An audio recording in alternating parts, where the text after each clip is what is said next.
Good morning. I know it's been a few days, but we've been super busy. I canned some green tomatoes and then also some butter beans. And of course, been picking from the garden and cooking from that and canned some more, green beans and purple hull peas. And so I was just going to show you around take a little walk in between rain. We have had rain for the past 2 days, and then we have got a massive rain coming that's just unbelievable, and it's red and showing yellow in there. And so, but the garden is looking really good, and I got yellow spots right there on. I need to trim that. But my bell pepper has fell over from all this rain, and I don't dare touch it, because if I do, it could snap. Because yesterday I come out here just to look, get me a couple bell pepper, and the little leaves snapped right off it, so I'm not touching it. And but the radishes are almost done. They're forming round. So after this massive rain, I'll get out here and do a little trimming so the tomatoes look awesome on there, and cut that yellow branch. I mean, they're huge. I can't believe how tall. They're 6 foot. I've never seen them get that big before. And peppers, the ghost peppers, the jalapeno, they're doing great. I had to put another stake out here and a little trellis, because I'm trying to train my watermelon to stay over here. I will put more hay out if I need to give it more room. But my grandson, who's 6, he can't wait. And he gets to come and pick his own watermelon. He loves watermelon. So, but the cucumbers look good. You can see they're loaded. Let me walk around and I'll show you. I mean, just full of blooms. It's pretty. I got 3 out here in those vegetable bags. But they're doing, I can't wait for them to come in. I'm going to make the bread and butter pickles. We love them. We're not big on those dill pickles. And in a couple of the jars, I like and take and put, I'll take a cayenne or a jalapeno and split it a little bit and then stick it down in there. So it kind of gives you that sweet and hot. It's delicious. We love it. And I'm surprised I can eat it, because I can't go for that real hot stuff. Onions seem like it got blotchy in place. Not all of it come up, but what did come up is they're going to taste good. So maybe get a better bag next year. And I need to come out. I got some holes in my green bean leaves, so I need to bring my neem oil out here. But the rain is coming, so it'll just wash it off. But this morning, because the ground is just so soggy wet, and I was out walking around. See, there's water in. I need to dump the bottom of them saucers. I probably should just take them off of there until all this rain passes, so it's not holding it and it's getting too much water. But I raked our garage out, and these leaves I'm going to put in a wheelbarrow, and it's a small amount, but that's about all I got left back here. I really need to clean this place out, especially on this side. I just really need to. And I'm going to take and put these in the garden before that rain comes. But I just wanted to walk with you around and say hi, and show you that everything's growing good, even though we've got all this rain, and kind of makes me nervous about it. Because too much could flood it out, and we've got flood warnings. And we're going to walk around here because Mr. Gary on one of the YouTube channels, I've been following him. He is a awesome gardener. And so he done a complete tour of his garden the other day. And he showed, instead of building the raised beds, with regular wood, because you can't use treated wood, you're going to put your vegetables in there. See, I've been out here this morning, and I had some of the pine flakes, natural, So Yeah, they won't hurt nothing. So I put that all because it did kind of wash it out some with that rain coming. I wanted to help so I don't lose dirt and flowers. And the one flower, I cannot believe this.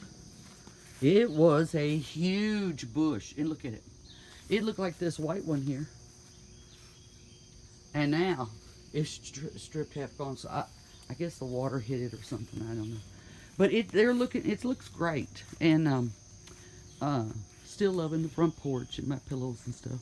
But I put some more over here. Looks like my Easter lily is half of it. The stalk is trying to die off. Let me get some of this because it'll cake it on here if I don't watch it. But that's all I had left, and I put it out here, and hopefully it'll help the ground. And so getting back to Mr. Gary, he has been buying fire pits. They're galvanized. When they come, just like the galvanized buckets you buy at Walmart, you just, kind of wipe them out. You want to wipe, because I guess, going through the machines might have some oil on them. So you wipe it all out. And I bought me, I went ahead and bought the plant because they had them marked down, crooked neck squash. So I've got one squash plant, and in the granddaughter swimming pool, I have my zucchini, and it's doing great. So I'm waiting. One is almost ready in there, and I won't get in there and show because I'm afraid to break that stem. But it is true. He's the one that said, and it is true, that that when the leaves break on certain vegetable plants, it puts either a sweet smell out, or juice or film, anything like that. Tomato plants, you can touch a tomato plant. It has, it has a smell to it, especially when you sucker them and stuff. So, I went ahead and got I had a 16-ounce bottle, and so I filled it with water and put 16 drops of peppermint oil. You can get it at Walmart for $1 or something, I think. Shook it up real good, and I sprayed it all around my garden, around my vegetables. I sprayed it out here, and if you get a little bit on the leaves, it will not hurt it at all. And so it does not kill the bugs, but it deters them. The bad bugs don't want to come around. So I think that's just awesome, and that's the best I've ever seen. This year is just doing great because all these wonderful tips on fellow gardeners on YouTube. I mean, I just love it. And but I did splurge and went ahead and got me a couple of those galvanized tins out there that they are recommending to put ice in and drinks in, which is so cute. And they do have stands for them, but I didn't buy the stand. I didn't see the stand. But I knocked some holes in them here on each side. A lot of people put it in the bottom to drink, but I did it on the side to leave maybe, once this dirt's getting really hot where it don't have, see how, to help keep water in the plants. So, sorry about that. So, it'll help keep a little water in it, and it'll help on watering. So I'm going to fill dirt, and I've got a lot of herbs in pots. And so what I'm going to do is, I'm going to leave them in the pots. But next year, see, I can put more flowers in those pots and put my herbs in these 2 tins right here. And I may get one more. And so I'm just real happy with that. And they are so cute. I think they really add to your garden. So, well, that's about it. And the sky is looking pretty rough. It's getting dark back up in there. So I need to get those leaves in the garden, and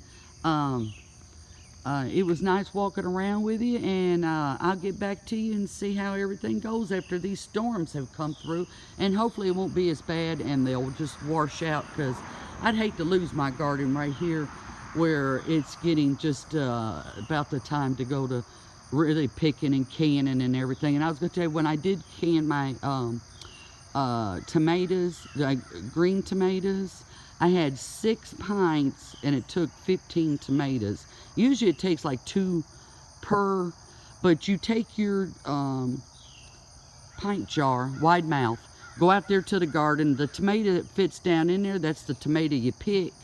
And you want 2 per jar, but I needed 3 extra, so oh well.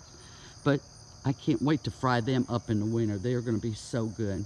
Well, y'all have a great day and be blessed. Goodbye.